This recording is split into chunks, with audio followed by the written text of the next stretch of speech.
za to. Ako ćemo da ginemo, nećemo zato što smo ishitreni. Moraš da smiriš malo. Daću sve od sebe, šef. Ako neko će da ga ubije, to sam ja. Roklan mi burazera. Stavio mi na nišan Sofiju i Luku. Bre, moje dete. Ali nismo spremni za rad sa njim.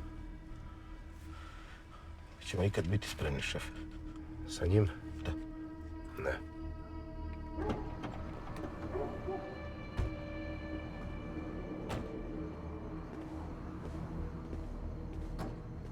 Jeste rođaci. Kifa! Mesto! Vidi njega. Lako.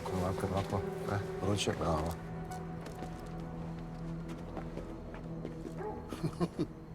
Ti stvarno misliš da bi ovaj buldog mogao da te spasi?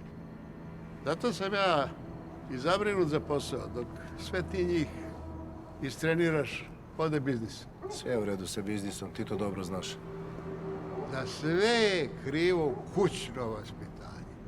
Nisi ti sa ocem puno razgovarao. Otac mora da zna u svakom trenutku šta sin misli. Evo, ja sam siguran da ti znaš da bi tvoj Luka najviše volao da se vozi ovim kartingom. Ostalo, to je bila i tvoja želja kad si bio mlađi, jel tako? Kad god hoćeš dovedi Luku, ja ću da ga provozem sa mojim kartingom.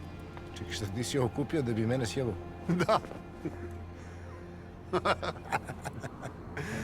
Ja sam se na ovo ložio kad sam bio klinac, mislim, sad me boli kurac. Čestitam, srećna kupovina. Malo pregovorimo o kućnom vaspitanju. Ajde. Dobro, dosta smo ćaskali. Ovako. Za 2 sata letiš za Rusiju. Na finskoj granici nas čeka naša roba. Pola tone. To je da to prekontrolišeš i da se upoznaš sa tvojim kolegom. Otkud nama roba u Rusiji? Jesam lepo rekao. Otac je tu da smisli, a sin da izvršava.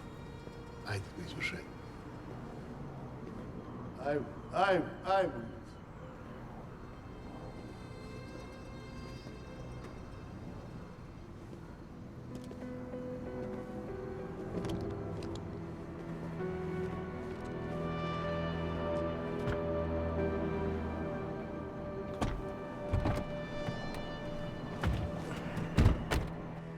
Šefe, meni je ovo daleko neka nameštaljka. Jeste.